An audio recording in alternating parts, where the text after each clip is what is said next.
საღამოშვიდობის 2 დეკემბერს BMG TV-ზე საქმის კურსის ეთერში ვაჯამებთ ამბებს ბიზნესზე და ეკონომიკაზე. მე ანა ლაპიაშვილი ვარ და სამუშაო დღეს ბოლოს მნიშვნელოვან სიახლეებს გიზიარებთ BMG-ის გუნდის წევრებთან ერთად. ახალი სასკოლო სახელმძღვანელოები, მობილური ტელეფონების შეზღუდვა, სასკოლო ფორმების სავალდებულო წესი დაბრუნება და წინასწარი რეგისტრაცია მე-12 კლასში სწავლის მსურველებისათვის. კერძო მასწავლებლების მე-12 კლასის რეპეტიტორიუმით ჩანაცვლება. განათლების მინისტრმა ზოგადი განათლების რეფორმის მთავარი სიახლეები და გეგმები წარადგინა. Საქსტატის ინფორმაციით სკოლებში როგორც მოსწავლეთა, ასევე პედაგოგთა რიცხვი იზრდება. მონაცემები მიუთითებს, რომ 2025-2026 სასწავლო წელს საქართველოში არსებულ სკოლებში სულ 644,200 მოსწავლე სწავლობს. ეს წლიურ ჭრილში 6,1%-ით მატებაა. ფინანსთა მინისტრის მოადგილის ინფორმაციით, პედაგოგთა ანაზღაურებები გასულ წელს 30-35%-ის ფარგლებში გაიზარდა, რის გამოც მომდევნო წელს ანაზღაურების გადახედვა არ იგეგმება, თუმცა მოიმატებს სკოლების ადმინისტრაციის და ტექნიკური პერსონალის ხელფასები. მთავრობამ 2025 წლის ეკონომიკური ზრდის პროგნოზი 7,2%-მდე გაზარდა. მიმდინარე წლის ბიუჯეტი თავდაპირველად 6%-იან ეკონომიკურ ზრდაზე დაიგეგმა, თუმცა კორექტირებით მისი მაჩვენებელი 7,2%-მდე იზრდება. ფაქტობრივი მდგომარეობით კი 2025 წელს 10 თვეში ზრდა 7,6%-ია. მიმდინარე წლის ბიუჯეტის კორექტირებულ ვერსიაში საგადასახადო შემოსავლები იცვლება და გეგმა 55 მილიონი ლარით 21,940 მილიონ ლარამდე იზრდება. მატება ძირითადად საშემოსავლო გადასახადების გეგმის ზრდას უკავშირდება. მოგების გადასახადის მიმართულებით კი პირიქით შემცირებაა. ფინანსთა სამინისტროს მიერ პარლამენტში წარდგენილი 2026 წლის ბიუჯეტის საბოლოო პროექტის მიხედვით, აუდიტის სამსახურის ბიუჯეტი, რომელიც 2025 წელს 25,300,000 ლარს შეადგენდა, მომდევნო წელს 40,700,000-მდე გაიზრდება. ცვლილების ძირითადი მიზეზი უწყებისათვის ანტიკორუფციული ბიუროს შეერთებაა. საქართველოში სკოლები 11 წლიან სწავლებაზე 2027 წლიდან გადავლენ. განათლების სამინისტროში პირობას დებენ, რომ სრულფასოვანი ზოგადი განათლებისთვის 11 წლიანი სწავლება საკმარისი იქნება. ზოგადი განათლების ეროვნული კონცეფცია, რომელიც განათლების მინისტრმა წარადგინა, სახელმძღვანელოების ცვლილებას ითვალისწინებს. წარდგენილი პრეზენტაციის მიხედვით ყველა სკოლა მომავალი წლიდან სასწავლო პროცესს ერთნაირი სახელმძღვანელოებით შეხვდება. რა მოსწონთ და რა არ მოსწონთ სპეციალისტებს წარდგენილ ხედვებში და რას მოიცავს ზოგადი განათლების რეფორმა. ეკა გაზდელიანის სიუჟეტი ვნახოთ. მომავალი 2 წლის განმავლობაში განათლების სამინისტრო სასკოლო სახელმძღვანელოების სრულად შეცვლას გეგმავს. ქართული ოცნების განათლების მინისტრმა ზოგადი განათლების რეფორმის კონცეფციაზე საუბრისას განაცხადა, რომ სახელმძღვანელოების დაწერაზე სამინისტრო აიღებს პასუხისმგებლობას. ყველა სკოლაში ერთი სახელმძღვანელო დაინერგება, რაც კონცეფციის ავტორების შეფასებით ერთიან მიდგომასა და სტანდარტს უზრუნველყოფს. სახელმძღვანელოს აქვს ერთ-ერთი არსებითი მნიშვნელობა სასწავლო პროცესის ნაწილში. ჩვენთვის მნიშვნელოვანია, რომ სამინისტრომ აიღოს მთლიანი პასუხისმგებლობა ამ სახელმძღვანელოს ხარისხზე, შინაარსობრივ კომპონენტზე და უზრუნველყოს, რომ ყველა სკოლაში ერთი და იგივე დონეზე, ერთი და იგივე საგანში იყოს ერთი კონკრეტული სახელმძღვანელო და არ იყოს რამდენიმე სახელმძღვანელო, რაც შედარებითობის თვალსაზრისით, გაზომვადობის თვალსაზრისით, სწავლის ხარისხიანობის თვალსაზრისით ბევრად უფრო ეფექტიანი იქნება, ვიდრე ის მოცემულობა, რაც დღეს გვაქვს. სახელმძღვანელოების ჩანაცვლებასა და ერთიან მიდგომაზე გამომცემლობებთან სახელმწიფოს კომუნიკაცია არ ჰქონია. მათ ნაწილს შესაძლო ცვლილებებზე ინფორმაცია ჯერ კიდევ ოქტომბერში ჰქონდა, რის შესახებაც განმარტებების თხოვნით სამინისტროს წერილობითაც მიმართეს. სულაკაურის გამომცემლობაში ამბობენ, რომ არაერთი თხოვნის მიუხედავად მინისტრი მათ არ შეხვდა. გამომცემლობა შიშობს, რომ კერძო სექტორისთვის სახელმძღვანელოების ბაზარი გაქრება, რაც ბევრი საგამომცემლო კომპანიის დახურვას გამოიწვევს. სახელმძღვანელოების გამომცემლობის ბაზარი გაქრება, იმიტომ რომ თვითონ აპირებენ დაწერას და გამოცემას როგორც გავიგე, გამოცემაზე არაფერი არ ვთქვამს, მაგრამ ესეც კითხვის ნიშნის ქვეშ დგას, ხო? ჩვენ ზუსტად არ ვიცით, რას გეგმავენ. იმიტომ რომ არავის არაფერი არ უთქვამს. აი დღეს მოვისმინეთ ეს განცხადება და იყო მეხის გავარდნასავით. ძალიან ბევრი გამომცემლობა დაიხურება და გაკოტრდება, ვისაც აქამდე ქონდა სახელმძღვანელოებით. ეხლა გამოვიდა, რომ ამდენი წლის და ამდენი ადამიანის შრომა არის წყალში ჩაყრილი, ერთი და მეორე, როდესაც თქვათ გაჟღერდა ეს ინიციატივა, ჩვენ გამომცემლები, რომლებიც ყოველთვის ვიყავით იქითკენ, რომ ჩვენი მიზანი იყო საუკეთესო საგანმანათლებლო რესურსების შექმნა მოსწავლეებისთვის და ამას განათლების სამინისტროს თანამშრომლებთან ერთად ძალიან აქტიურად ვაკეთებდით. უცებ აღმოჩნდა, რომ ჩვენთან არც ერთი კონსულტაცია არავის არ გაუვლია ამ თემაზე. ერთი სახელმძღვანელოს დანერგვის პრინციპი არ მოსწონს განათლების სპეციალისტების ნაწილსაც. მათი შეფასებით სკოლას და მასწავლებელს სახელმძღვანელოს არჩევის საშუალება უნდა ჰქონდეს. ის კი რომ აი ერთი სახელმძღვანელო ყველაფრით იყოს საუკეთესო, ასეთი რამე შეუძლებელია. ესე იგი თავის ნაკლი და ღირსება ექნება ყველას და ამიტომაც საჭიროა არჩევანის თავისუფლება. მით უმეტეს უნდა გავითვალისწინოთ კიდევ მასწავლებლის ფაქტორი. ყველა მასწავლებელს აქვს რაღაც თავისი სტილი. განათლების სამინისტროსთვის არის ეს ძალიან წამგებიანი. იმიტომ რომ როცა იქნება ერთი სახელმძღვანელო, იმას რა თქმა უნდა მრავალი კრიტიკოსი გამოუჩნდება და მთელი პასუხისგებლობა იქნება სამინისტროზე. სპეციალისტების ნაწილი აკრიტიკებს 11 წლიანი სასკოლო სწავლების გადაწყვეტილებასაც, რაც მათი შეფასებით სტანდარტებს და სწავლების ხარისხს შეამცირებს. თუმცა განათლების მინისტრი ირწმუნება, რომ 11 წლიანი სწავლება საკმარისი იქნება. მე-11 დამამთავრებელი კლასი პროფილური გახდება და ეგრეთ წოდებული რეპეტიტორიუმის შემოღებით მოსწავლეები მხოლოდ იმ საგნებში მოემზადებიან, რაც ეროვნულ გამოცდებზე უნდა ჩააბარონ. რეფორმით კმაყოფილება დღეს მხოლოდ რესურს ცენტრების ხელმძღვანელებმა გამოთქვეს. ის გამოწვევები, რაც დაგროვდა ბოლო 2 ათწლეული მანძილზე განათლების სისტემაში, მე ვფიქრობ, რომ ყველაფერი იდენტიფიცირებული გახდათ ამ რეფორმის ფარგლებში და 8 პუნქტად იყო ჩამოყალიბებული. მინდა გითხრათ, რომ აი ვერც ერთზე ვერ ვიტყვი, რომ არ ვეთანხმები, აი უზომოდ კმაყოფილი დავრჩი დღევანდელი გამოწვევებზე პასუხით. ნამდვილად არაფერს არ გაუარესებს, პირიქით უფრო კონცენტრირებულები იქნებიან მოსწავლეები და 11 კლასი საშუალებას მისცემთ მათ, რომ პროგრამა სრულად იყოს ამოწურული. იმიტომ რომ მე-12 კლასში ახლა ეს არ არის დამალული, იცით როგორი მდგომარეობა იყო, მომზადებაზე იყვნენ ბავშვები ორიენტირებული და თუ ეს კომპონენტი სკოლაში შემოვა, ეს იქნება არაჩვეულებრივი რამ და ამას მიესალმება სასკოლო საზოგადოებას და მშობელთა კორპუსიც. შესაბამის ქალაქებსა და მუნიციპალიტეტებში ჩვენ კონკრეტულ საშუალო სკოლებში გავხსნით მე-12 კლასს და მივცემთ ამ ახალგაზრდებს საშუალებას, რომ მე-12 კლასი დაასრულონ და აიღონ როგორც მე-11 კლასის, ასევე მე-12 კლასის დამადასტურებელი ატესტატი. მთლიანად სასკოლო სასწავლო პროცესი უნდა გადაერთოს ეროვნული ღირებულებების, ეროვნული ფასეულობების, კულტურული მემკვიდრეობის, ჩვენი სახელმწიფო ენის გაძლიერების, ისტორიისა და გეოგრაფიის უკეთესად შესწავლის, კულტურისა და კულტურული მემკვიდრეობის დაფასების კომპონენტებზე. ამიტომ ეს ყველაფერი არის ის ამოსავალი პრინციპი, რომლის ნაკლებობა დღეს სასკოლო ცხოვრებაში არის და რომელზეც ორიენტირებული იქნება ეს რეფორმა. მე-12 კლასში სწავლის გაგრძელების მსურველი ახალგაზრდებისთვის სარეგისტრაციო პორტალი და კონკრეტული საშუალო სკოლების ნაწილში მე-12 კლასი გაიხსნება. თუმცა უცნობია, რამდენად მიეცემათ ამის საშუალება ყველა თემსა და მუნიციპალიტეტში მცხოვრებ ახალგაზრდებს. მთავრობის ზოგადი განათლების კონცეფციის სხვა მიმართულებები საჯარო სკოლებში მობილური ტელეფონების აკრძალვას, სავალდებულო სასკოლო ფორმების შემოღებას და დაფინანსების ახალი მექანიზმების შემუშავებასაც ითვალისწინებს. ჯერჯერობით უცნობია დაფინანსების რა მოდელზე მუშაობს მთავრობა, თუმცა ცვლილებები უკვე დაანონსებულია. საქსატის განახლებული მონაცემებით საქართველოში არსებულ სკოლებში როგორც მოსწავლეთა, ასევე პედაგოგთა რაოდენობა იზრდება. სტატისტიკა აჩვენებს, რომ 2025-2026 წლის სასწავლო წელს საქართველოში არსებულ სკოლებში სულ 654,200 მოსწავლე სწავლობს, რაც წინა წლის მაჩვენებლაზე 6,1%-ით მეტია. ქვეყნის მასშტაბით სულ 2292 სკოლა ფუნქციონირებს. აქედან 2086 საჯაროა, 206 კერძო. საჯარო სკოლებში სულ 572,000 მოსწავლე სწავლობს.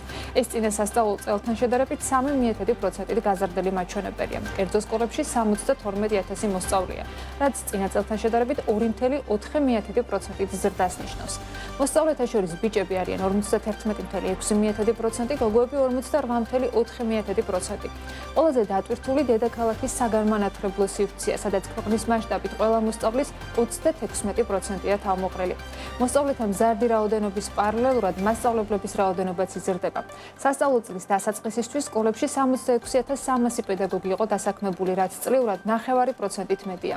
მასწავლებელთა კადრების სტრუქტურაში ქალი პედაგოგების წილი განსაკუთრებით მაღალია, 87,6%. მაშინ, როდესაც კაცები მხოლოდ 12,4%-ში ადგენდნენ. სასკოლო ინფრასტრუქტურის თვალსაზრისით ქვეყანაში 2292 ზოგად საგანმანათლებლო დაწესებულება და მათ შორის 2086 საჯარო, 206 კი კერძოა. ამის მიუხედავად განათლების სისტემაში მოსწავლეთა და მასწავლებელთა რაოდენობა იზრდება, სკოლების რაოდენობა 2 ერთეულით შემცირდა.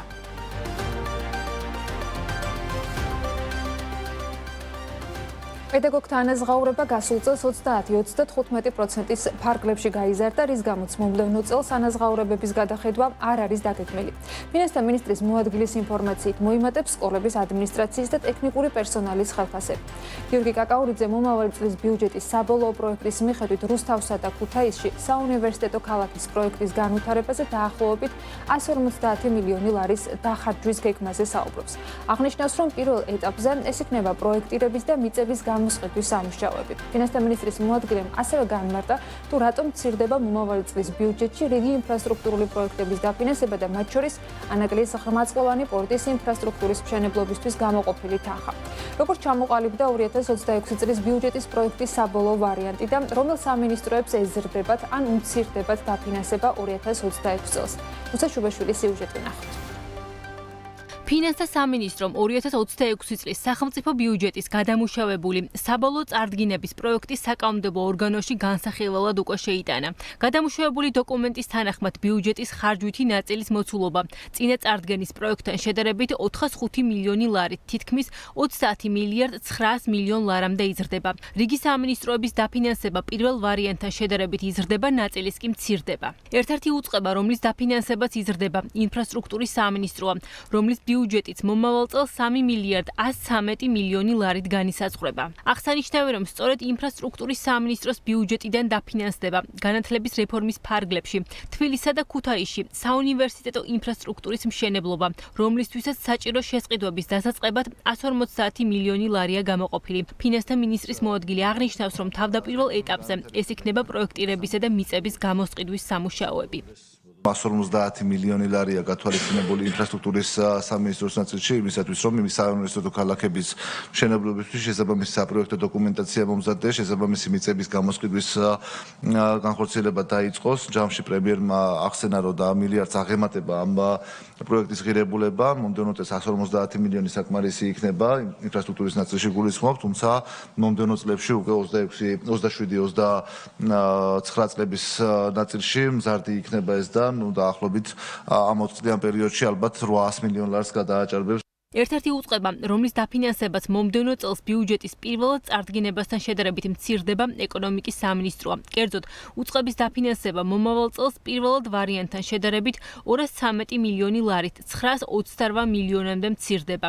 აღნიშნულის ერთ-ერთი მიზეზი კი ანაკლიის პორტის პროექტის სამშენებლო სამუშაოების ბიუჯეტის 100 მილიონი ლარით კლება. შესაბამისად, მომდევნო წელს ამ მიმართულებით მხოლოდ 50 მილიონი ლარის დახარჯვა იგეგმება. ფინანსთა სამინისტროში განმარტავენ, რომ ანაკლიის ღრმაწყლოვანი პორტის ინფრასტრუქტურის სამშენებლო ღირებულება სავარაუდოდ უფრო ნაკლები იქნება, ვიდრე ეს თავდაპირველად იყო განსაზღვრული. ანაკლიის პორტის ინფრასტრუქტურის მშენებლობა მიმდინარეობს, გრძელდება და ეს გაგრძელდება მომდევნო წლის განმავლობაში. საბოლოო ჯამში ჩვენ რაც მქონდა ეკონომიკის სამინისტროს რაც მქონდა მშენებელ კომპანიასთან კომუნიკაცია, საბოლოო ჯამში დაждდება უფრო ნაკლები თანხა, ეს ვიდრე თავდაპირველად იყო კონტრაქტით გათვალისწინებული. შესაბამისად, წელს გამოყოფილი 150 მილიონი და წინა წლებში გამოყოფილი თანხა რაც არის, ამას დაემატება 50 მილიონი მომდევნო წელს და მომდევნო წლის სამუშაოებისთვის იქნება სრულად საკმარისი, თუმცა მომდევნო წელს ეს არ სრულდება და გადავა 2027 წელს და უკვე 2027 წელს სრულად მოხდება დასრულება. თუმცა ჯამური თანხა რაც იქნება პროექტის ფარგლებში ათვისებული, იქნება უფრო ნაკლები, ვიდრე თავდაპირველი პროგნოზი იყო პროექტის საჭიროების. კიდევ ერთი პროექტი, რომლის დაფინანსებაც მომავალი წლისთვის მცირდება, ენერგიის დამაგროვებელი სადგურია. 2026 წლის ბიუჯეტის საბოლოო პროექტით 200 მეგავატის სიმძლავრის ელექტრობატარეის პროექტის ბიუჯეტი 85 მილიონი ლარით 35 მილიონ ლარამდე მცირდება. ფინანსთა სამინისტროში განმარტავენ, რომ შესაბამისი მოწყობილობების მიღების და მათი განთავსების ღირებულება წინასწარ პროგნოზირებულზე ნაკლები დაჯდება. რაც შეეხება სხვა პარამეტრებს, 2026 წლის ბიუჯეტის პროექტის საბოლოო ვერსიაში გათვალისწინებულია საჯარო სკოლების ადმინისტრაციული პერსონალის, სკოლის ექცნებისა და მანდატურების ხელფასების 20%-იანი ზრდა. თავდაპირველად ამ მიმართულებით 10%-იანი ზრდა იყო დაგეგმილი, თუმცა აღსანიშნავია, რომ მომავალ წელს ხელფასების ზრდა არ შეეხება უშუალოდ მასწავლებლებს, რასთან დაკავშირებითაც ფინანსთა სამინისტროს ასეთი განმარტება აქვს. მასწავლებლების ხელფასების მოგხსენებად გასულ წელს მოხდა ერთი მნიშვნელოვანი ერთბაშად, ანუ დაახლოებით 3 წლის პროგნოზი რაც იყო ის ერთიანად მოხდა, დაახლოებით 30-35%-ით ზრდა მოხდა მასწავლებლების ხელფასში, შესაბამისად წელს აღარ არის მასწავლებლების ხელფასების და გათვალისწინებული, თუმცა საათობრივი გადანაწილებით შეიძლება ნაწილი მათგანს გაეზარდოს. გაზრდა წელს გვაქვს ადმინისტრაციულ ტექნიკურ პერსონალში, სადაც პარლამენტში განხილების დროსაც იყო ეს მოთხოვნა და 20%-იანი ზრდა გვაქვს უკვე სკოლებში ადმინისტრაციულ ტექნიკურ პერსონალის ნაწილში. რაც შეეხება საგადასახადო შემოსავლებს, ამ მიმართულებით ბიუჯეტის გადამუშავებული დოკუმენტის საპროგნოზო შემოსავლები გაზრდილია 170 მილიონი ლარით 23 მილიარდ 200 მილიონ ლარამდე. მომავალი წლის ბიუჯეტი 5%-იან ეკონომიკურ ზრდაზეა დაგეგმილი. 2026 წლის სახელმწიფო ბიუჯეტის გადამუშავებული საბოლოო წარდგინების პროექტის განხილვა პარლამენტში მომავალ კვირას დაიწყება. ფინანსთა მინისტრის მოადგილემ განმარტება სოცდაუცველების პროგრამის დასრულების პერსპექტივაზეც და ბიუჯეტში მასთან დაკავშირებული თანხების შემცირებაზეც გააკეთა. გიორგი კაკაურიძე ამბობს, რომ პროგრამას 4 წლიანი ციკლი რომ ექნებოდა, ეს თავიდანვე იყო გაცხადებული. პროგრამაზე, რომელიც წინა პრემიერი სირაკლი ღარიბაშვილის ინიციატივით ამოქმედდა და ოფიციალური სტატისტიკით 2024 წლის ჩათვლით 40,000-მდე პირი ჰყავდა დასაქმებული, 2026 წლის ბიუჯეტის საბოლოო ვერსიის წარდგენის შემდეგ ცნობილი გახდა, რომ მთავრობა სოციალურად დაუცველთა დასაქმების პროგრამას შეაჩერებს. როგორც კაკაურიძე ამბობს, არსებული ფორმით ეს პროგრამა აღარ გაგრძელდება. ანუ სახელმწიფოს მიერ აღარ იქნებიან ეს ადამიანები დაქირავებულები. ეს თავიდანვე გაცხადებული იყო, რომ 4 წლიანი ციკლი უნდა ქონოდა ამ პროგრამას, ამაზე მეც პირადად არაერთხელ ვაფშე ნასაუბრები, როდესაც პროგრამის პირველად მოხდა ბიუჯეტში გათვალისწინება. შესაბამისად გავიდა 4 წლიანი ციკლი, დღეს უკვე განსხვავებით იმ პერიოდისგან, როცა ეს პროგრამა დაიწყო, 2021 წელს იქნა მიღებული გადაწყვეტილება და 2022 წელს დაიწყო.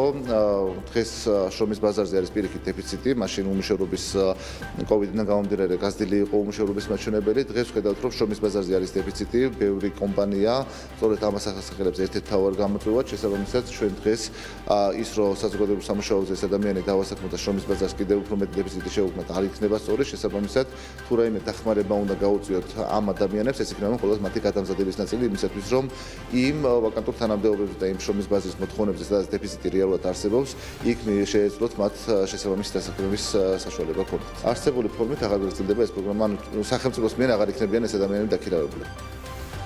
ფინანსთა მინისტრის მოადგილემ გიორგი კაკაურიძემ საერთაშორისო არბიტრაჟებში მიმდინარე დავებთან დაკავშირებით BMG-ის კითხვაზე პასუხისას აღნიშნა, რომ მომავალ წელს ამ მიმართულებით იურიდიული მომსახურების ხარჯები მცირდება და ის 50 მილიონი ლარის ფარგლებში იქნება. ხოლო ინტერრაოსთან წაგებით დასრულებულ დავაში საქართველოს მხრიდან გადასახდელი კომპენსაციის შესახებ შეთანხმება ჯერ არ შემდგარა. ამიტომ ის ბიუჯეტში ასახული არ არის. მომავალი წლის ბიუჯეტს სტანდარტულ ფისკალური რისკების დოკუმენტში მითითებული აქვს, რომ საერთაშორისო არბიტრაჟებში 8 მიმდინარე დავის ფარგლებში სადაო თანხის პოტენციური მაქსიმალური ოდენობა დაახლოებით 4 მილიარდ 800 მილიონ დოლარს შეადგენს. საერთაშორისო არბიტრაჟებში საქართველოს სახელმწიფოს წინააღმდეგ წარმოებული დასრულებული დავების სტატისტიკას რაც შეეხება, 7 მიმდინარე დავიდან 4 დავა დასრულდა სახელმწიფოს გამარჯვებით, 3 დავაზე სახელმწიფოს მოსარჩელის მოთხოვნის დაკმაყოფილება დაიკისრა. 21 აგვისტოს მსოფლიო ბანკთან არსებული საინვესტიციო დავების გადაწყვეტის ცენტრმა საქართველოს აპელაცია არ დააკმაყოფილა ინტერრაოს საარბიტრაჟო სარჩელთან მიმართებით და ძალაში დატოვა 2022 წელს 27 ოქტომბერს მიღებული განაჩენი, რომელთაც საქართველოს კომპანიის მიმართ 76 მილიონი დოლარის გადახდა დაიკისრა. მაშინ მთავრობამ განაცხადა, რომ აპელაციის გზით ამ განაჩენის ანულირებას მიაღწევდა, თუმცა როგორც ირკვევა, არბიტრაჟმა მთავრობის პოზიცია კიდევ ერთხელ არ გაიზიარა და ძალაში დატოვა პირვანდელი განაჩენი. ერთ-ერთი მსხვილი საარბიტრაჟო დავა საქართველოს გასული წლის ბოლოს წააგო. Enka Renewables-მა საქართველოს საერთაშორისო არბიტრაჟში 383 მილიონ 200,000 დოლარი მოუგო საქართველოს, რაც საჩივრა ქვეყანამ და ამჟამად საქმე აპელაციის ეტაპზეა. არბიტრაჟების ნაწილი რაც იყო გათვალისწინებული, ეს არის საარბიტრაჟო დავებში მონაწილეობის თანხები, იურიდიული კომპანიების ნაწილში დახმარება და კონსულტაციები, შესაბამისად ეს არ არის კონკრეტული წაგებული დავაზის ანაზღაურება, ეს არის იუსტიციის სამინისტრო, როდესაც ქირაობს შესაბამის იურიდიულ კომპანიებს მისი ანაზღაურება და ამ ნაწილში წელს დაგეგმილი იყო 70 მილიონი, თუმცა გვაქვს ეკონომია და დაახლოებით 45 მილიონამდე იქნება წელს ხარჯი და ამ ხარჯის გათვალისწინებით მომდევნო წლის ნაწილი შემცირდა, დაგეგმილი თანხიდან ვამცირებთ და 15 მილიონი აკლდება ამ მიმართულებას 2026 წლის ბიუჯეტში. 26 წლის განმავლობაში მოსალოდნელია, რომ დაახლოებით 50 მილიონის ფარგლებში იქნება ეს ხარჯი. გადახდა კონკრეტული შეთანხმება უნდა მოხდეს კონკრეტული კომპანიის შემთხვევაში და იმის მიხედვით. ჯერჯერობით შეთანხმება მსგავსი არ არის. ცვლილებები არის მიმდინარე წლის სახელმწიფო ბიუჯეტშიც. 2025 წლის ბიუჯეტში დაგეგმილი ცვლილებებით პარლამენტში წარდგენილი არის პროექტი. ამ პროექტის თანახმად ბიუჯეტის ასიგნებები ჯამურად 27 მილიარდ 952 მილიონ 900.000 ლარს შეადგენს და ის დამტკიცებულ გეგმასთან შედარებით გაზრდილი არის. ცვლილებების თანახმად საბიუჯეტო პარამეტრები განახლებულია და განსაზღვრულია ისეთი მოცულობებით, როგორიც არის მთლიანი შიდა პროდუქტის რეალური ზრდის პროგნოზი 7.2%, დეფლატორი 4.7%, საშუალო ინფლაციის მაჩვენებელი 3.9%-ზე ამითითებული, ნომინალური მთლიანი შიდა პროდუქტი 104 მილიარდ 407 მილიონი დოლარი, ნაერთი ბიუჯეტის საგადასახადო შემოსავლები 25 მილიარდ 505 მილიონი ლარი, ნაერთი ბიუჯეტის დეფიციტი GDP-სთან 2.5%, მთავრობის ვალი GDP-სთან 34.1%. წელს დეფიციტი სახელმწიფოს ერთიანი ბიუჯეტის უარყოფითი მთლიანი სალდოს ნაწილში 2 მილიარდ 561 მილიონ 600.000 ლარია, რაც პროგნოზირებული მთლიანი შიდა პროდუქტის 2.5%-ია. ამავე დროს ნაერთი ბიუჯეტის დეფიციტი 2 მილიარდ 560 მილიონ 300.000 ლარს შეადგენს, ეს ასევე მთლიანი შიდა პროდუქტის 2.5%-ს უტოლდება. 2025 წლის ბოლოსთვის მოსალოდნელი მთავრობის ვალი საპროგნოზო ზღვრული მოცულობა მშპ-ს 34.1%-ია. საჯარო და კერძო თანამშრომლობის პროექტების ფარგლებში აღებული ვალდებულებების მიმდინარე ღირებულება კი წლის ბოლოსთვის საორიენტაციო შეფასებით მთლიანი შიდა პროდუქტის 2.1%-ია და მნიშვნელოვანი გავლენა ვალის მოცულობაზე მას არ აქვს. ნაერთი ბიუჯეტის შემოსულობებს რაც შეეხება, შემოსავლების თავდაპირველი მაჩვენებელი 222 მილიონ 600.000 ლარით იზრდება, 32 მილიონ 133.500 ლარის ოდენობით განისაზღვრება და მათ შორის საგადასახადო შემოსავლები ჯამში 200 მილიონი ლარი. 25 მილიარდ 505 მილიონ ლარს შეადგენს, მათ შორის სახელმწიფო ბიუჯეტის წილი 21 მილიარდ 940 მილიონი ლარია, 55 მილიონით ზრდა არის, ხოლო ავტონომიური რესპუბლიკების, რესპუბლიკური და მუნიციპალიტეტების ბიუჯეტის წილი 3 მილიარდ 565 მილიონ ლარს უტოლდება. გრანტები და სხვა შემოსავლები ჯამურად 2 მილიარდ 761 მილიონ 200.000-ია. არაფინანსური აქტივების კლების მაჩვენებელი იზრდება 20 მილიონი ლარით და 520 მილიონი ლარის მოცულობას უტოლდება. პარლამენტში წარდგენილი საბიუჯეტო პროექტით საქართველოს 2025 წლის სახელმწიფო ბიუჯეტის შემოსულობების ჯამური მაჩვენებელი 22 მილიარდ 700 მილიონი ლარით იზრდება და უტოლდება 27 მილიარდ 583 მილიონ 500.000 ლარს. გალტენ-ტაგარტის ინფორმაციით, IG Development Georgia ჯამურად 82 მილიონი დოლარის პროგრამის ფარგლებში პირველი და მეორე ტრანშების სახით 25 მილიონ დოლარამდე და 15 მილიონ ევრომდე საჯარო ობლიგაციების გამოშვებას გეგმავს. საინვესტიციო ბანკის ინფორმაციით, ტრანზაქცია ფინანსდება სააგენტოს აწარმოეს საქართველოში კაპიტალის ბაზრის მხარდამჭერი პროგრამით. ნოემბერში სასტუმროს ფასების ინდექსი წლიურად 4.2%-ით შემცირდა. ოთახის საშუალო ფასი 2025 წლის ნოემბერში 101 ლარიდან 390 ლარამდე მერყეობდა. საქართველოს კლინიკები გორმედის მფლობელი გახდა. კონკურენციისა და მომხმარებლის დაცვის სააგენტომ სამედიცინო სტაციონარული და ამბულატორიული მომსახურების მიწოდების სფეროში განსახორციელებელ კონცენტრაციაზე თანხმობა გასცა. შავი ზღვის წყალქვეშა კაბელის პროექტმა ევროკავშირისაგან საერთო ინტერესის პროექტის სტატუსი მიიღო. PMI-ის სტატუსის მქონე პროექტების შეღავათებია დაჩქარებული ადმინისტრაციული პროცედურები. საავტომობილო გზების დეპარტამენტის ინფორმაციით, თოვლის და ლიპყინულის გამოში და სახელმწიფოებრივი მნიშვნელობის ჟინვალი ბარისახო შატილის გზის ხახმატი შატილის მონაკვეთზე დროებით აიკრძალა ყველა სახის ავტოტრანსპორტის მოძრაობა. საერთაშორისო მნიშვნელობის თბილისის ენაკი-ლესელიძის საავტომობილო გზის 26 კილომეტრზე მდინარე არაგვის ხიდზე სავალი ნაწილის შეკეთება იწყება, რის გამოც 2 დეკემბრიდან 10 დღის განმავლობაში მოძრაობა დროებით ნაწილობრივ შეიზღუდება. კარგია, რომ მათ ორმხრივი ინტერესის პროექტების ნუსხაში შეიტანეს აღნიშნული პროექტი. ასე ეხმაურება ირაკლი კობახიძე ევროკავშირის მიერ შავი ზღვის წყალქვეშა კაბელის პროექტისთვის საერთო ინტერესის პროექტის სტატუსის მინიჭების საკითხს. პრემიერი ამბობს, რომ მზად არიან ამ კუთხით ევროსტრუქტურებთან თანამშრომლობა გააგრძელონ. შავი ზღვის წყალქვეშა კაბელის პროექტმა PMI სტატუსი მიიღო. ეს იმას ნიშნავს, რომ დაჩქარებულ ადმინისტრაციულ პროცედურებს, სპეციალურ სამართლებრივ რეჟიმს და ევროკავშირის დაფინანსების მიღების შესაძლებლობა ჩნდება 2026 წლის ბიუჯეტის პროექტით საქართველოს წყალქვეშა კაბელის პროექტისათვის 25 მილიონი ლარია გათვალისწინებული. თავისუფლების კაბელის პროექტი ძალიან მნიშვნელოვანია ჩვენი ქვეყნისთვის. აქედან გამომდინარე აქტიურად ვარ ჩართული ამ პროექტის პირველი ფაზის განხორციელებაში, წინასწარ ხდება ვითარების შესწავლა. რა თქმა უნდა, ჩვენ მზად ვართ, რომ გავაგრძელოთ თანამშრომლობა ევროპულ სტრუქტურებთან ამ პროექტის განხორციელების კუთხით. კარგია, რომ მათ საკუთარი საინტერესო პროექტების ნუსხაში შეიტანეს, ორმხრივი ინტერესის პროექტების ნუსხაში შეიტანეს ეს პროექტი. შავი ზღვის წყალქვეშა კაბელის პროექტის PCI-PMI-ის საერთო ინტერესის პროექტის სტატუსის მიღებას ეკონომიკის სამინისტროშიც გამოეხმაურნენ. განცხადებაში უწყება აღნიშნავს, რომ 1 დეკემბერს ევროკომისიამ დელეგირებული მარეგულირებელი აქტი მიიღო და შესაბამისად გამოაქვეყნა საერთო და ორმხრივი ინტერესების პროექტების ჩამონათვალი, რომელშიც შავი ზღვის კაბელის პროექტია შეყვანილი. ამ გადაწყვეტილებით პროექტს გაუჩნდება წვდომა ევროკავშირის სპეციალურ საგრანტო დაფინანსების ინსტრუმენტებთან, რომელიც დაკავშირებადობის ხელშესაწყობად საერთო და ორმხრივ მნიშვნელობის პროექტებს აფინანსებს. ამას გარდა ორმხრივი მნიშვნელობის პროექტის სტატუსი უაღრესად მნიშვნელოვანი რეპუტაციული ბენეფიტი იქნება პროექტისათვის ბიზნეს და საინვესტიციო მოდელის ჩამოყალიბების კუთხით, განმარტავენ ეკონომიკის სამინისტროში. შავი ზღვის წყალქვეშა კაბელის პროექტი ითვალისწინებს ციფრული და წყალქვეშა მაღალი ძაბვის გადამცემი ქსელის მოწყობას, რომელმაც ერთმანეთთან საქართველოსა და ევროპის ელექტროენერგეტიკული სისტემები უნდა დააკავშიროს. პროექტის ფარგლებში დაახლოებით 1155 კილომეტრის სიგრძის 1300 მეგავატის სიმძლავრის წყალქვეშა კაბელი უნდა აშენდეს.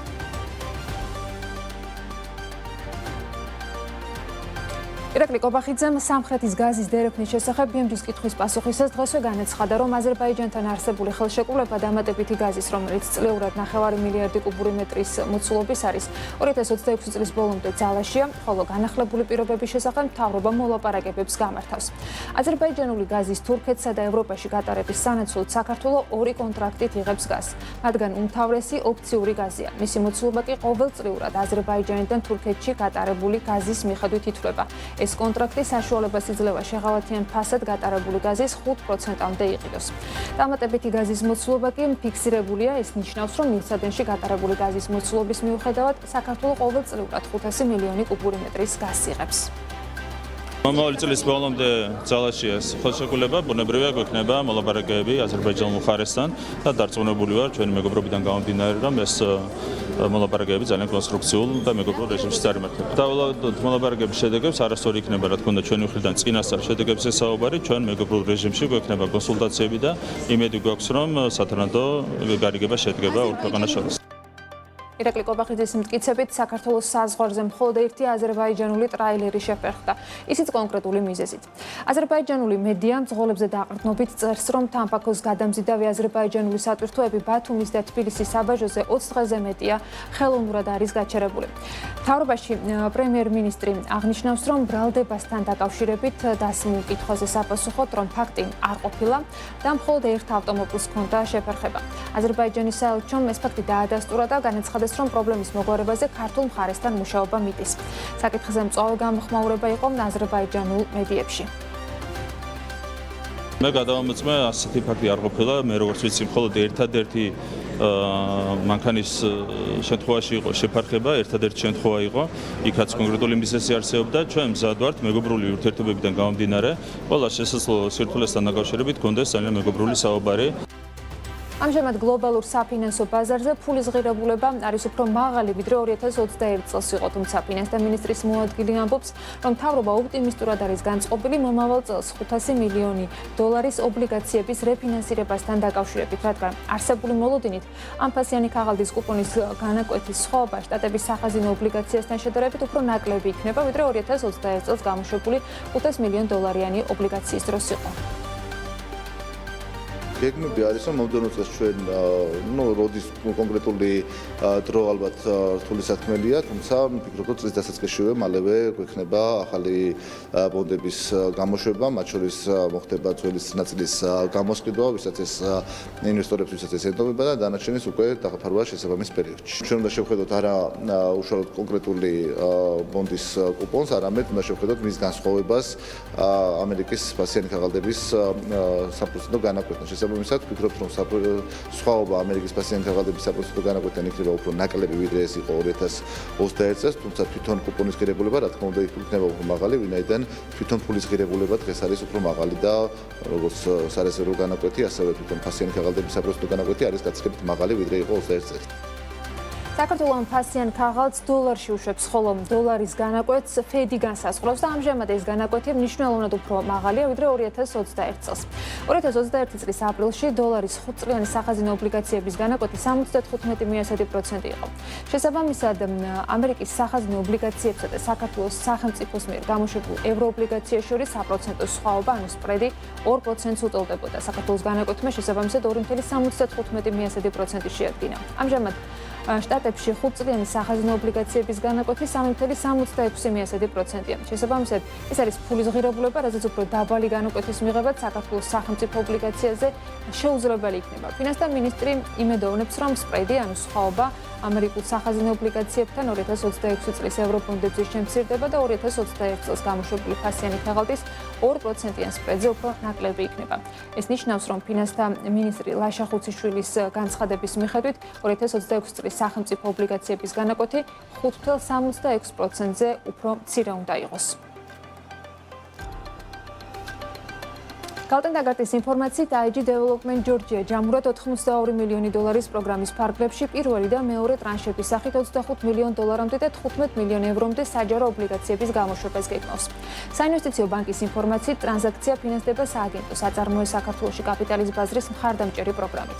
საჯარო კორპორაციული ობლიგაციების ბაზარი 2025 წელს რეკორდულ მაჩვენებლებს უმიზნებს. ოქტომბრის მდგომარეობით ქვეყნის ადგილობრივი კორპორაციული საჯარო ობლიგაციების ბაზრის ზომა 2 მილიარდ 700 მილიონ ლარს აჭარბებს. ყველაზე მეტი მილიარდ 400 მილიონი ლარი დოლარში დენომინირებული ობლიგაციებია, თითქმის მილიარდ 200 მილიონი ლარი დენომინირებულია ლარში, ხოლო ევროს ობლიგაციების ზომა 121 მილიონ ლარს უტოლდება. სტატისტიკის მიხედვით წელს ლარის ობლიგაციების წლიური განაკვეთი საშუალოდ 11-12%-ის შორის მერყეობს. დოლარის შემთხვევაში კი 8-8.5% შორის.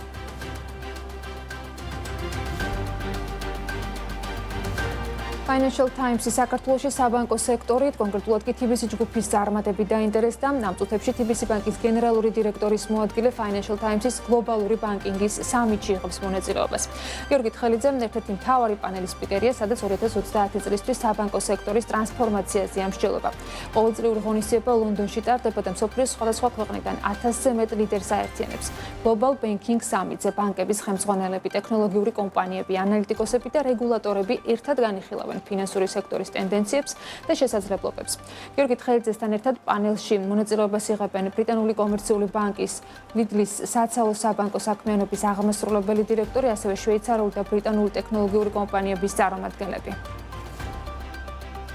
Financial Times-ი TBC ჯგუფის წარმატებით დაინტერესდა, რაც საქართველოსა და უზბეკეთში მოწინავე ტექნოლოგიების ადრეულ ეტაპზე დანერგვით არის განპირობებული. TBC პირველი იყო, რომელმაც საქართველოში ინტერნეტ ბანკი 2001 წელს დანერგა. საქართველოს გამოცდილებამ მყარი საფუძველი შექმნა, რომ უზბეკეთში პირველი სრულიად ციფრული ბანკი განგვევითარებინა, სადაც დღეს უკვე თვეში 6 მილიონი აქტიური მომხმარებელი ყავს. ფორუმზე აქცენტს ტექნოლოგიურ განვითარებაზე ვაკეთებ. TBC-ის მომხმარებელთა 70% ბანკთან უკვე ციფრულ არხებში ურთიერთობს, ტრანზაქციების 95% კი ელექტრონულად სრულდება. თვეში 1 მილიონი ინტერაქცია AI აგენტების მეშვეობით ხდება, რაც მომხმარებელთა მოთხოვნის 50%-ს მოიცავს. ამ ეტაპზე AI ინსტრუმენტების სრულყოფაზე მუშაობთ, 70%-ზე მეტი ბანკში უკვე ავტომატიზირებულია, შედეგად ვაჩქარებთ ბიზნეს პროცესებს და ვაუმჯობესებთ მომხმარებელთა გამოცდილებას. მიამაყება, რომ Financial Times-მა ყურადღება სწორედ საქართველოზე და TBC ჯგუფზე შეაჩერა, შედეგად გვაქვს საშუალება ჩვენი გამოცდილება საერთაშორისო აუდიტორიას გაუზიაროთ.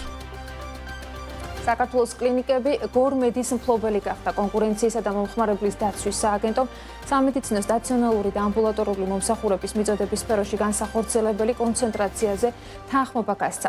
საქმე საქართველოს კაპიტალის კუთვნილი საქართველოს კლინიკების მიერ შეპს გორმედზე ერთპიროვნული კონტროლის მოპოვების გზით განსახორციელებელ კონცენტრაციას ეხება, რაც სააგენტოს პოზიციით კონკურენტულ გარემოზე არსებით გავლენას არ მოახდენს. გარიგების მიხედვით რეგიონებში კლინიკების ქსელის 100% საქართველოს კაპიტალმა გიორგი სვანაძესგან გამოისყიდა. გორმედი ამჟამად გორის კლინიკასთან ერთად ხარელსა და ხაშურში განთავსებულ ამბულატორიებს მოიცავს. 2023 წელს კომპანიის შემოსავალი 16.600.000 ლარი იყო, მოგება 135.000 ლარი. კლინიკის აქტივები 18.300.000 ლარი და ის 670 ადამიანს ასაქმებდა. წელს კონკურენციისა და მომხმარებლის დაცვის სააგენტომ 17 კონცენტრაციაზე გასცა თანხმობა.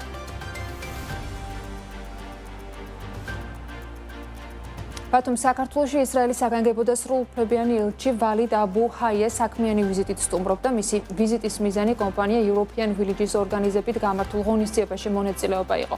ამ ღონისძიებას ელჩთან ერთად ბიზნეს წრეების წარმომადგენლები ესწრებოდნენ ნაჭერის ავტონომიური რესპუბლიკის ტურიზმისა და კულტურის დეპარტამენტის ხელმძღვანელი. ღონისძიების მთავარი მიზანი საქართველოსა და ისრაელს შორის საინვესტიციო თანამშრომლობის გაღრმავება და აჭარაში ტურიზმის მდგრადი და უწყვეტი განვითარება. შეხვედრის დეტალებს ისე როგორც კომპანია European Villages მიმდინარე პროექტებზე ზღვისპირეთში სიუჟეტში გიყვებით. საქართველოსა და ისრაელს შორის ეკონომიკური და ტურისტული თანამშრომლობა ახალ ეტაპზე გადადის. ამის დასტურია სასტუმრო ვინდემ ბათუმში გამართული ღონისძიება, რომლის მთავარი თემა ორ ქვეყანას შორის საინვესტიციო თანამშრომლობის გაღრმავებასა და აჭარაში ტურიზმის განვითარებას მოიცავდა. ღონისძიებას ესწრებოდა ისრაელის საგანგებო და სრულუფლებიანი ელჩი საქართველოში ვალიდ აბუ ჰაია, ასევე აჭარის ავტონომიური რესპუბლიკის ტურიზმისა და კურორტების დეპარტამენტის ხელმძღვანელი. ვინდემ ბათუმში შეკრებილ ბიზნეს საზოგადოებაში წარმოდგენილი იყვნენ იმ ქართული კომპანიების მესვეურებიც, რომლებიც სწორედ ისრაელიდან მოზიდული ინვესტიციებით ოპერირებენ. ჩემთვის როგორც ისრაელის ელჩისთვის საქართველოში ძალიან საამაყოა ის ფაქტი, რომ ჩემს ქვეყანასა და საქართველოს არა მხოლოდ მტკიცე პოლიტიკური, არამედ ძალიან მყარი ეკონომიკური და ხალხთაშორისი ურთიერთობები აკავშირებთ. მე გულწრფელად ვუსურებ წარმატებას ყველას, ვინც ამ თანამშრომლობას აძლიერებს. განსაკუთრებული წარმატება მინდა ვუსურო კომპანიებს European Villages-სა და GIG-ს მათ მიმდინარე პროექტებსა და სამომავლო საქმიანობაში. ისინი წარმოადგენენ ისრაელსა და ისრაელის ძლიერ ეკონომიკას, უმაღლესი პასუხისმგებლობითა და პროფესიონალიზმით და ამ პროცესში ქმნიან მნიშვნელოვან კავშირებს ჩვენს ორ ქვეყანას შორის. ეს ზუსტად ის გზაა, რომელსაც მეგობრული და ახლო ურთიერთობების მქონე ქვეყნები უნდა ადგენენ ეკონომიკური, პოლიტიკური და კულტურული ურთიერთობების გაძლიერება და გამტკიცება საერთო მომავლისთვის. პრეზენტაციებით დატვირთულ შეხვედრაზე განსაკუთრებით აღსანიშნავი იყო საქართველოში ისრაელის საგანგებო და სრულუფლებიანი ელჩის ვალიდ აბუ ჰაიას დასწრება. თანამდებობაზე დანიშვნის დღიდან მისი გაცხადებული მიზანია ისრაელიდან საქართველოში ინვესტიციების ზრდა და ადგილობრივ ბიზნესთან თანამშრომლობის გაღრმავება. სწორედ ამ კონტექსტში შეხვედრაზე განსაკუთრებული ყურადღება გამახვილდა გონიაში მიმდინარე საინვესტიციო პროექტებზე, მათ შორის პირველ all-inclusive ტიპის კურორტზე, რომელსაც კომპანია European Village აშენებს. ვინდემ Grand Batumi გონიოს პროექტს ქართულ კომპანიასთან ერთად ხელმძღვანელობენ სექტორის მსოფლიო ლიდერი ვინდემ Hotels and Resorts და მსოფლიოში წამყვანი სასტუმრო ოპერატორი Embridge Hospitality. ყოველწლიურად მზარდია ინვესტიციები ისრაელის მხრიდან და ასევე იზრდება ტურისტების რაოდენობა ისრაელის მხრიდან ჩვენს ქვეყანაში. და ეს არის ფაქტიურად ისტორიული საფუძველი და დღესდღეობითაც გრძელდება ეს თანამშრომლობა. აქედან გამომდინარე ჩვენ ვაშენებთ სამშენებლო არა მხოლოდ კვადრატულ მეტრებს, არამედ ის ისტორიული ურთიერთობა და ისტორიული თანამშრომლობა და ძმობა გრძელდება. ჩვენთვის მნიშვნელოვანია ის, რომ აჭარის მთავრობის მთავარი სტრატეგია, რომ რეგიონი გახდეს 4 სეზონის მიმზიდველი ტურისტული მდგრადი მიმართულება, ამისათვის საჭიროა რეგიონს გააჩნდეს გამართული ინფრასტრუქტურა, სასტუმროები, კვების ობიექტები და რა თქმა უნდა მივესალმებით ყველა პროექტს, რომელიც ემსახურება რეგიონში ტურიზმის განვითარებას. ვინდემ Grand Batumi გონიოს პროექტი შავი ზღვისპირეთში რამდენიმე სასტუმროს, ასევე ვილებს, სტამჰაუსებსა და აპარტამენტებს აერთიანებს. როგორც ცნობილია, სასტუმრო კომპლექსი საქართველოში ლაქშერი მიმართულების განვითარებაზეა ორიენტირებული და პრემიუმ სეგმენტს, all-inclusive და ultra all-inclusive სერვისებს შესთავაზებს. აღსანიშნავია ისიც, რომ დასრულებული პირველი ეტაპის პროექტში მყიდველთა ყველაზე დიდი წილი ისრაელის მოქალაქეებზე მოდის, ასევე ისრაელიდან არის მოზიდული საინვესტიციო კაპიტალის გარკვეული ნაწილიც. ამგვარ კონტექსტში European Villages მიერ ორგანიზებული ღონისძიება არა მხოლოდ ისრაელის ელჩთან გაცნობით შეხვედრას წარმოადგენდა, არამედ მნიშვნელოვანი პლატფორმა გახდა ქართულ და საერთაშორისო ბიზნეს წრეებს შორის თანამშრომლობის დასამყარებლად და ახალი ეკონომიკური შესაძლებლობების გასახსნელად. ფრანს პრესის ინფორმაციით, პოლიციამ ევროკავშირის ყოფილი უმაღლესი წარმომადგენელი საგარეო პოლიტიკის და უსაფრთხოების საკითხებში და ევროპის კოლეჯის მოქმედი რექტორი ფედერიკა მოგერინი კორუფციასთან დაკავშირებით მიმდინარე გამოძიების ფარგლებში დააკავა. ერაყი ნავთობის საბადოების ოპერირებისათვის, რომელსაც ამ დრომდე დასავლეთის მიერ სანქცირებული რუსული ლუკოილი მართავდა, ამერიკულ კომპანიებს იწვევს. West Kurma 2 საბადო ლუკოილის მონაცემებით მსოფლიოში ერთ-ერთი უდიდესია. ჯერომ პაუელის შესაცვლელად ფედერალური რეზერვის ხელმძღვანელის თანამდებობაზე ეროვნული ეკონომიკური საბჭოს ხელმძღვანელი კევინ ჰასეთის კანდიდატურას ახალდება. ჯერომ პაუელის უფლებამოსილება ფედის ხელმძღვანელის თანამდებობაზე 2026 წლის 15 მაისს იწურება. დონალდ ტრამპის სპეციალური წარმომადგენელი სტივ უიტკოფი და სიძე ჯარედ კუშნერი უკრაინაში ომის დასრულებაზე სასაუბროდ რუსეთის პრეზიდენტს ვლადიმერ პუტინს შეხვდება. კრემლის პრეს-სპიკერის განცხადებით, უიტკოფის შეხვედრა პუტინთან სამშაბათს დღის მეორე ნახევარში გაიმართება, თუმცა მან თავი აარიდა მოლაპარაკებებში რუსეთის წითელ ხაზებზე საუბარს. ვენის ეროვნული სააგენტოს თავმჯდომარის განცხადებით იმისთვის, რომ მეღვინეობის დარგის განვითარება არ შეფერხდეს, ვენახების გაშენება რეგულაციებით უნდა მოხდეს. მთავრობის მიერ 1 დეკემბერს დამტკიცებული ბაზის დაღვინის შესახებ საქართველოს კანონში ცვლილებების შეტანის თაობაზე კანონპროექტით დარგის რეგულირების გამკაცრების შესახებ ლევან მეხუზლამ კომენტარი ღვინის ეროვნული სააგენტოს დახმარებით გაავრცელა, რომელიც ამ რეგულაციების აღმასრულებელი გახდება მას შემდეგ, რაც კანონი დამტკიცდება. ვენახების უსისტემო გაშენება წლებია მიმდინარეობს, რაც ხომლის მარგის დამფუძნებლის შეფასებით დარგში მნიშვნელოვან გამოწვევებს წარმოშობს. თამაზ ომანაძე BMG-სთან აღნიშნავს, რომ კანონპროექტი, რომელიც სახელმწიფოს მხრიდან არის ინიცირებული და რომელიც სამეწარმეო დანიშნულების ვენახის გაშენებას მხოლოდ ღვინის ეროვნული სააგენტოს თანხმობით ხდის შესაძლებელს, ის მიესალმება. თუმცა აქამდე უკვე ბევრი შეცდომა არის დაშვებული მისი თქმით, რაც ქვეყანას ეკოკატასტროფის წინაშე აყენებს. ის გაუმჯობესებაზე აქვს იქ აქცენტი გაკეთებული. ხარისხის მეღვინეობის და კონტროლის წარმოების პროცესის ვენახის შემდეგ. ძალიან კარგი იქნება ეს ამის კონტროლი, მაგრამ რა მექანიზმებით და როგორიც თალკე თემაა, მაგრამ პირველი კონტროლი, რომელიც ძალიან მარტივად შეუძლია სახელმწიფომ გააკეთოს, იმ სისტემური პრეპარატების კონტროლი, რომელიც შემოდის საქართველოში და რა დოზით ხდება მათი ამ პრეპარატებით შეწამლა ვენახების. ფაქტიურად ჩვენთან ღვინო არ არის, ჩვენ ვსვამ ქიმიურ შენაერთს. აი შემიძლია თქვა, ეს გამოიწვია სუბსიდირება, გააბევრეს მოსავალი. ხომლის მარნის დამფუძნებელი საქმის კურსთან ინტერვიუში მასაც აღნიშნავს, რომ 2025 წლის თვალზე სუბსიდირების სქემის ცვლილებით რეალურად არაფერი შეცვლილა. გარდა იმისა, რომ იგივე რაოდენობის ყურძენი წელს მხოლოდ სახელმწიფომ ჩაიბარა. ომანაძე ამბობს, რომ რთველი 20-25-ის ფარგლებში ყურძნის ჩაბარება არასახარბიელო პირობებში მოხდა, შესაბამისად, მისი თქმით, ჩაბარებული ყურძენი მხოლოდ ტექნიკური სპირტის წარმოებისთვის თუ გამოდგება. 2025 წლის რთველის დაფინანსება მთავრობას რეკორდულად ძვირი 220 მილიონი ლარი დაუჯდა. პირვანდელ გეგმასთან შედარებით 160 მილიონი ლარით მეტი. წელს რთველი სუბსიდირების სქემაში კახეთის შემთხვევაში ცვლილებები შევიდა. სახელმწიფომ კერძო კომპანიაზე სუბსიდია აღარ გასცა, ჭარბი ყურძენი კი მოსავლის მართვის კომპანიამ ჩაიბარა. ათი დავამატეთ. სუბსიდირების დრო წელს თვალში სადაც მეშეროს არის, სადაც იბარებდნენ.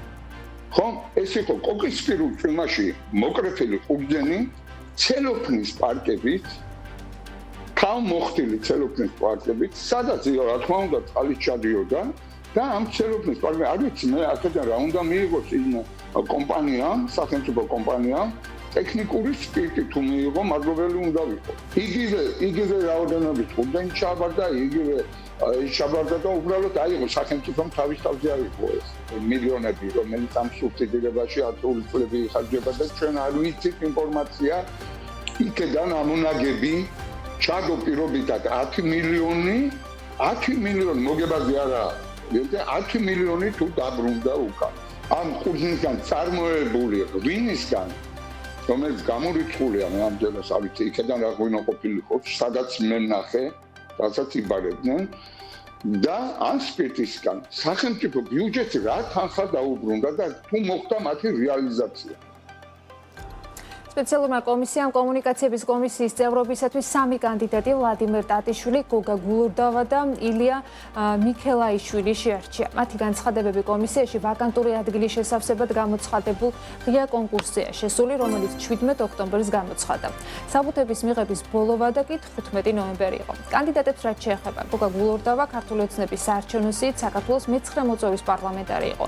ვლადიმერ ტატიშვილი 2022-2025 წლებში საზოგადოებრივი მაუწყებლის აჯარის ქუთაისის ტელევიზიის და რადიოს დირექტორი. ილია მიქელაიშვილი შეპეს პირველის და Media Hub-ის Sales House-ის დამფუძნებელი და დირექტორი. კომუნიკაციების კომისიაში ვაკანსია მას შემდეგ გაჩნდა, რაც უწყებას თავმჯდომარის უფლებამოსილების ვადა იწურება. კახაბექაური 2017 წლიდან ხელმძღვანელობს კომისიას. 2023 წლის იანვარში მესამე დაირჩიეს. მანამდე 2014-17 წლებში კომისიის წევრი იყო. 2012 წელს კი ტელეკომპანია მე-9 არხს ხელმძღვანელობდა. რაც შეეხება კომისიას, პრემიერის ბრძანების მიხედვით შეიქმნა კომისია, რომლის წევრებიც არიან ნუგზარ უხაძე, ჟურნალისტი, ზურაბ ტაბიძე, შეპეს ალტას დამფუძნებელი, თალიკო ჟვანია, საქართველოს ტექნიკური უნივერსიტეტის ინფორმატიკისა და მართვის სისტემების ფაკულტეტის დეკანი. ამ კომისიამ უნდა შეარჩიოს კომუნიკაციების კომისიის კიდევ ერთი წევრი.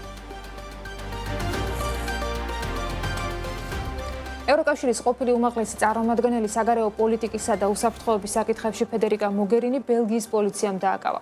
ბელგიური მონაცემებით იუროაქტივის ინფორმაციით მისი დაკავება ევროპის კოლეჯის გარშემო არსებულ შესაძლო კორუფციულ სკანდალს უკავშირდება. მედია წერს, რომ საქმე ეხება მოგერინის რექტორობის პერიოდში 3.200.000 ევროდ იმ შენობის შეძენას, რომელიც შემდგომ ევროკავშირის საგარეო საკითხთა სამსახურმა დიპლომატიური აკადემია გახადა. გამოძიების ვარაუდით, მოგერინის გარემოცვამ წინსწრებით კანონდარღვევით მიიღო ინფორმაცია ევროკავშირის მიერ ახალი ტენდერის გამოცხადებაზე. შესაბამისად შეიძინა შენობა და ტენდერის გამოცხადების შემდეგ გამარჯვებაც მოიპოვა. ევროპის კოლეჯმა ევროკავშირისგან 654.000 ევროს მოცულობის დაფინანსება მიიღო. ბელგიის პოლიცია მოგერინის გარდა დააკავა სტეფანო სანინოც, ევროკავშირის საგარეო საკითხთა სამსახურის მოქმედი ხელმძღვანელი ახლო აღმოსავლეთში, ჩრდილოეთ აფრიკაში და სპარსეთის ყურის ქვეყნებში. საუბარი ადამიანზე, რომელიც მოგერინის თანამდებობაზე ყოფნის პერიოდში, ანუ 2014-2019 წლებში იყო გენერალური მდივანი. სავარაუდოდ სწორედ სანინო მიაწოდა ინფორმაცია ყოფილ ხელმძღვანელს ამ მოსაცხადებელ ტენდერთან დაკავშირებით.